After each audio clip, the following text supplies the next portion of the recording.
So hello po mga Kalingap, welcome back po sa aking YouTube channel, Kalingap Dan. And ngayon po ay iwa-one-on-one interview natin ulit si Kuya Brooks sa mga natutuwa po sa aming kwentuhan at bonding ni Kuya Brooks. Gagawin po natin ulit. And syempre kakamustahin natin siya sa mga natatanggap niya pong mga mga issues at mga bash po. Pero hindi po tayo gagawa syempre ng mga ikakadagdag po ng mga negative po sa kanya. Alamin lang natin kung ano po ang nararamdaman niya. Kaya i-heart to heart talk po natin si Kuya Brooks. Tara po. So Kuya Brooks, meron akong nabalitaan sa'yo. Magandang balita at masaya ako sa nabalitaan ko. Dahil si Kuya Bal ay binisita ka daw. Dahil siya ay nag-aalala sa'yo na baka daw hindi mo kayanin ang mga natatanggap mong mga bashers. So kaya ka pinuntahan ni Kuya Bal. At salamat kay Tito Bal dahil naalala ka niya bilang isang batang kapatid mo siya, no? Siya ang mas bata sa'yo. So ano masasabi mo doon Kuya Brooks na nagmamalasakit sa'yo si Kuya Bal?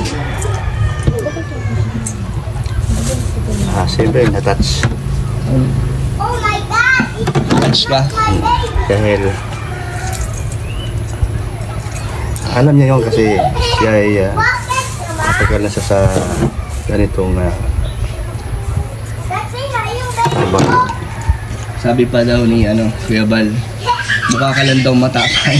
Pero sa loob-loob mo daw, mahina ka daw, sabi ni Kuya Bal. Ganun ka ba niya kakilala? Kapang-kapang. Hindi. Pag kami sinabi ko, ginagawa ko talaga yun.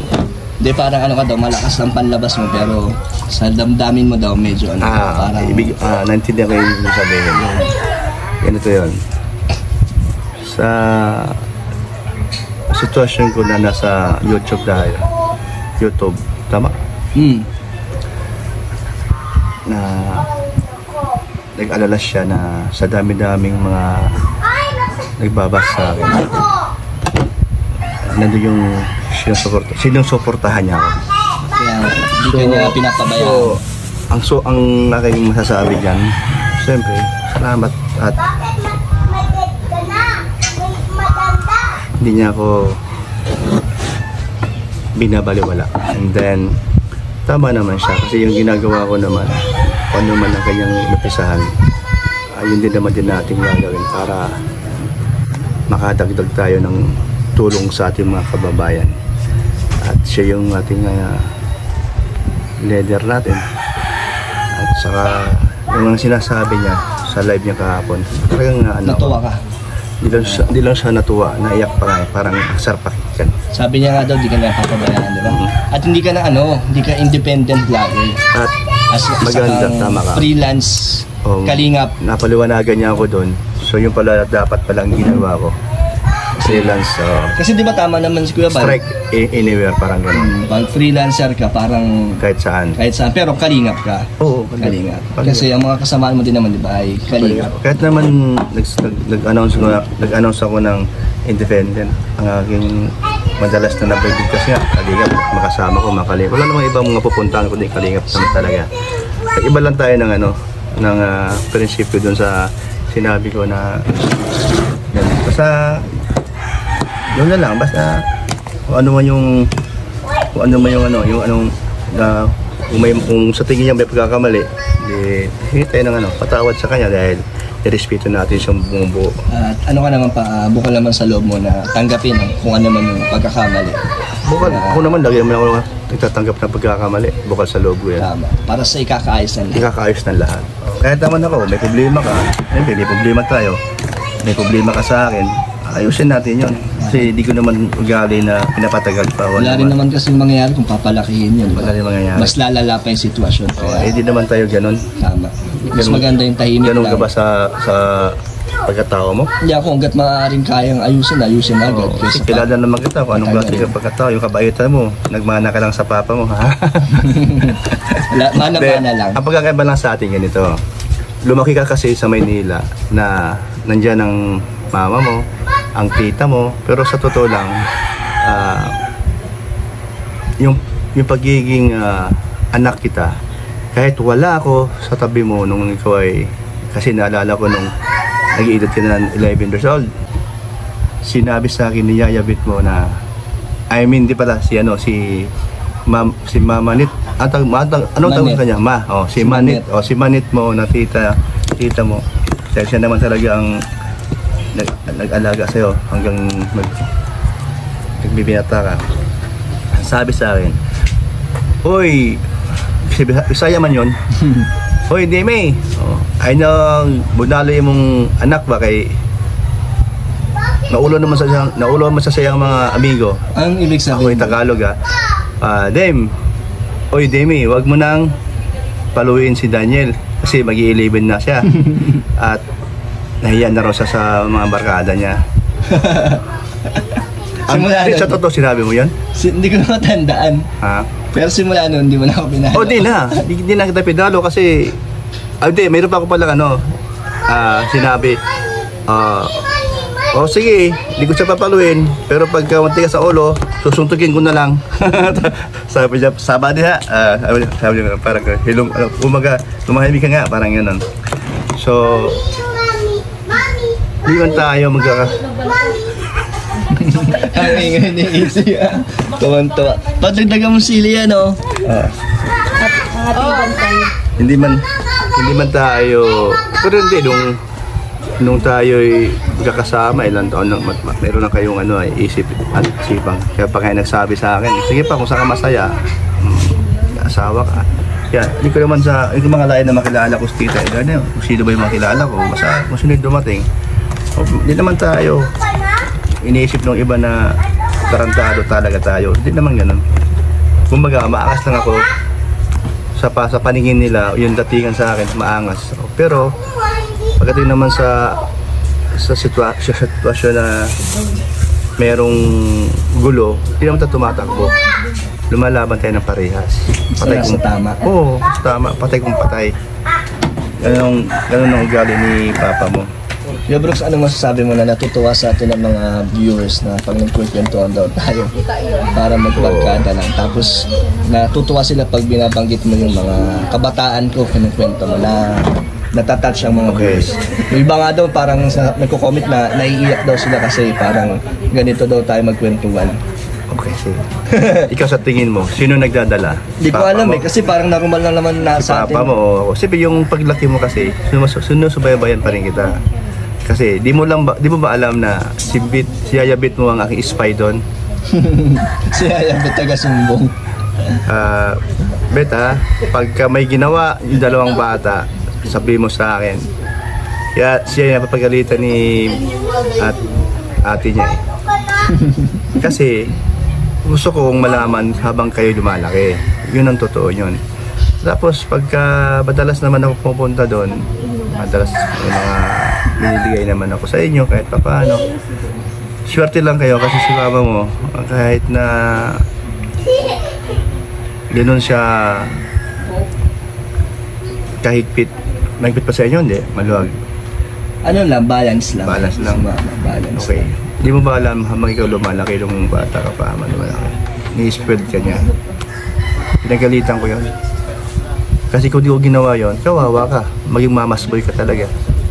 Oo. Pero ano naman, lumaki naman ako na Dahil hindi naman ganun. At ano din, maganda din naman yung pagpapalaki ni mama, pati ikaw. Sa amin ni Hana. yun na nga. Yun ang sinasabi ko nga sa'yo. Di man kami magkikibuhan ni mama mo noong time na yan. Nawala na kami.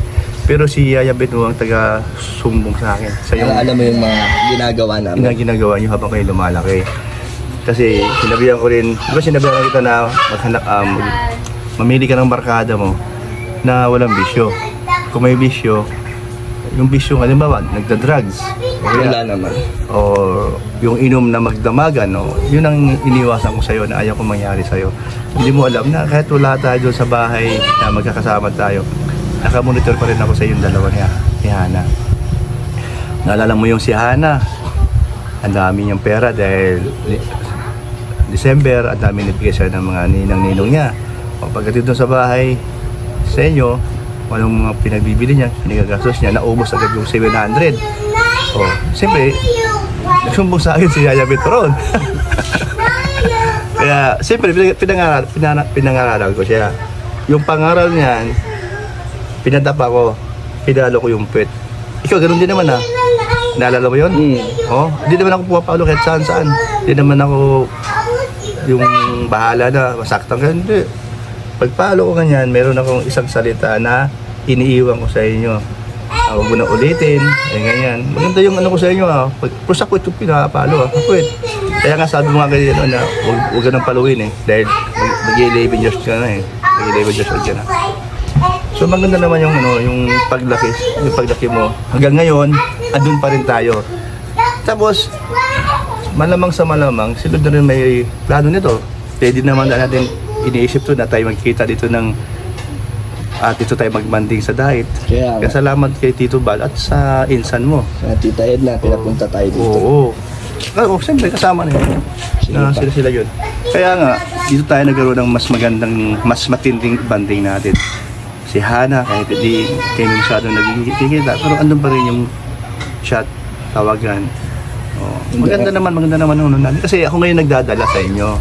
Ganun ang kahit kay Tita Elena mo, sinabihan ko siya na bago pa lang kami, hindi ka pwedeng pagbawalan mo ako sa mga anak ko pag binibisita ko. Sinabihan ko siya. Ayaw ko na mas mahigpit ka pa o mas marupit ka pa sa totoong nanay nila. Kumbaga, sinasabi ko yun para alam niya. Kailangan, balance. Balance lang. Okay, yun. Yung habang kayo lumalaki, nakamonitor ako sa inyo. Hanggang ngayon. Diba? Kaya maganda ang ating banding. Kaya, mas lalo pa ngayong mas malakas pa. Bakit? Kasi yung bihira tayo nagkikita, pag nagkita tayo, mas maganda pa. Mas maganda pa. Mas banding talaga. Kumpara dati. Okay. Ngayon, ang trabaho natin pareho. So, nagkaroon tayo ng paliwanagan sa isa't isa. Kaya sila, nakita nila tayo kung paano ang banding natin. Kaya sila natutuwa. Nagkakasama pa tayo ngayon sa pag-i-scout. Pag-i-scout, nakatulong pa tayo. Diba? Natulungan tayo nila. Yung kanilang mga panonood nila sa atin, yung mga hindi mo alam, mayroon pala mga silent viewers dyan, at mayroon pala humahanga sa'yo. Tapos yung mga sponsor na nabaitan sa'yo, nabaitan sa atin, tapos talagang andun yung pagtulong at pagtulong sa iba, dinadaan sa'yo, dinadaan sa atin.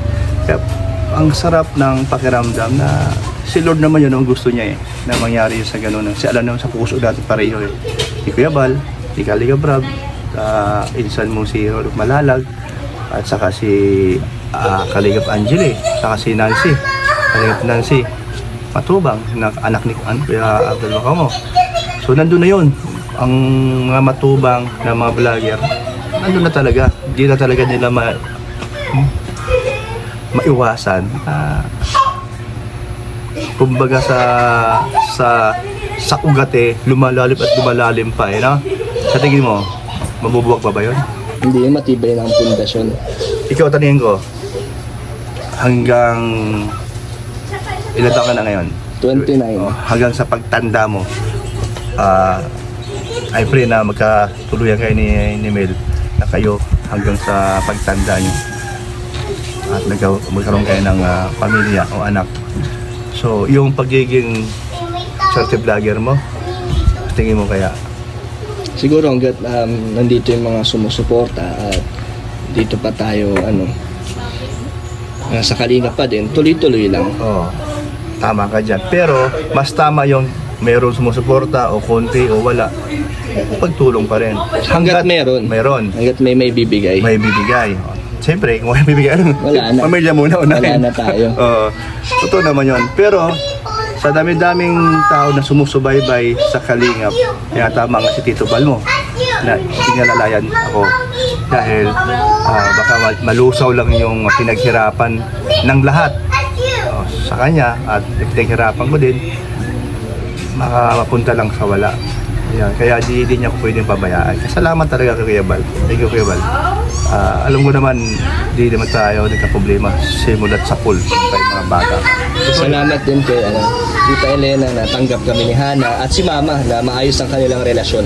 Oo, dahil nakikita naman sila dun sa nung sila napasa sa Manila. Alam ko naman yun na tanggap ni Tita Ed naman. At ganoon din si Mama, natanggap niya ang naging sitwasyon nila. Kaya naman maayos tayo ngayon lahat. kung ako man nagkaroon ng pamilyang iba, nandito nakikita mo si Tita Elena mo, 16 na taon nata kami, tama, 16 years na kami, pero wala namang nagbago, yun pa rin naman. Kung sa mata ng Diyos kasalanan, ako na yung mananagot, hindi naman kayo, tama ba? Hindi naman si Elena, hindi naman lahat, kundi ako ang mananagot, kasi pinasok ko yun pero siyempre,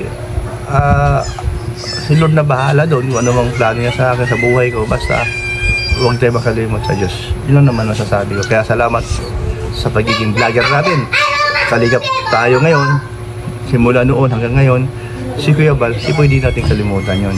Nandoon ang utang na loob natin sa kanya. At sa lahat ng Ate Edna, Kalingap Rab, yung tatlo na yan. At syempre sa mga sumusuporta. Ay, siyempre, isa pa yun. Yung sumusuporta, hindi mo pwedeng baliwalain yan. Kaya utang na loob natin, lahat-lahat sa kanila yun. Salamat din at sa sponsor. Kay Super Migo, kay Inday Guapa, sa mga tumutulong sa iyo, salamat sa kanila. Totoo yun. Kaya sobrang pagmamahal nila sa pamilya namin.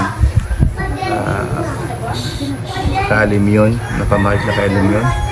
At salamat sa inyong dalawa na nanatiling matatag ang aming totoong pagiging kaibigan. Di man ako nahingi sa inyo pero kusa kayong nagbibigay. Para alam din ng lahat. Salamat po na napakabait nyo po sa amin tatlo. Sa aming pamilya ko na. Thank you talaga. At nakita naman nila ang ginagawa ko. Saka na-appreciate ko naman lahat sa lahat ng ginagawa nyo. Salamat. At siyempre, hindi naman po makalimutan na yung pagbibigay nila sa akin, siyempre, tayo naman, magbibigay naman sa iba. Kumbaga, ating share sa iba naman. Sinishare mo yung blessings. Sinishare naman. Okay, sige kayo bro. Salamat. Salamat kay Inday Guapa, kay Ma'am Star Migo. Salamat po. Si Mark Amigo saka si Tita Elena mo madalas close. Madalas silang nagchat-chat. Kinakamusta si Alimyon. Tapos si Inday Guapa ganun, si Inday Guapa ganun din. Siya nagbigay ng pangalan Alimyon. Kaya nasabi mo. Tapos yung Brooklyn, alam mo saan nagaling yun? Doon sa channel mo. O yung majority. Yung sino yung majority doon? Ang daming Brooklyn. Kaya yun. Maganda naman kung baka nasunod natin sila. So, sino kaya yung mga yun? Sanang papakilala sila? Sino ba yung isa sa... Salamat po sa mga nag-suggest. Dami no? Sa'yo nanggaling yun Sa'yo ako kung anong si Buntis pa si tita mo. Buntis pa lang, may pangalan na siya. May pangalan na nga Di ba di pa natin alam kung lalaki or babae nun yun na nga. Ay, hindi alam na yata. Alam na natin babae. Hindi. Alam na. So, ayun. Tita Elena, magbabay ka na. Ayan, thank you po kay Star Mico tsaka kay Inday Guapa. Ma'am Star. Ma'am Star Mico, ayan. Belated happy birthday po pala kay Star. Ay, kay Ma'am, kay Inday Guapa. Hindi alam kung ano birthday ni Ma'am Star.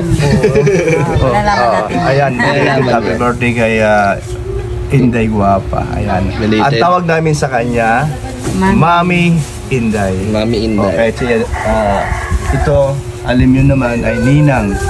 Belated happy birthday po, Inday Guapa. Mami na rin. Mami Inday. Mami Inday. Sige po, salamat. Siya Mami. Kaya na po, ang ating paboritong jalapin. Una mo yan. Hindi pa. Magbabay ka na, Kuya Brooks. Ay! Babay na po. Ayan. At syempre, sa lahat ng ating mahal sa buhay. Babay na Kuya po. Bal. Babay na po. Babay na po. At sa lahat ng ating mga minamahal sa buhay. Sa lahat ng ating minamahal sa buhay. Ayan. At saka huwag niyo po kalimutan, suportahan niyo pa po lagi si Kalingap Dan. Ayan, saka ako rin po. Kuya Brooks. At saka meron ba sa Si Tita Elena? Si Jomar. Wala. Meron yan. Ayan, suportahan niyo po si Jomar. Yan. Ako, monetize na ako. Meron ka? Meron ka ba? Hindi ko pa yan pinopromote. May channel ka? Tagal na. Ano ang channel mo? Slendor Vlog. Ay, Island. Channel pala si Tita Elena. Tagal na yun. Nag-upload ka? Bihira lang. Dati nung pandemic nag-upload ako. So ayun po mga kalingap. Tapos na po tayo sa interview kay Kuya Brooks. Ayun mga kalingap, tapos na po natin ma-interview at makausap si Kuya Brooks. Sana po ay na-enjoy nyo ang aming kwentuhan. At sana po ay patuloy lang po ang supporto nyo sa amin. Thank you po ulit sa mga solid pong supporters dyan, lalo na po sa mga Kalingap, kila Kuya Val, Titen at Kalingap Rab, salamat po sa inyo. At sa iyo rin po mga Kalingap, God bless po sa inyo. Bye-bye po.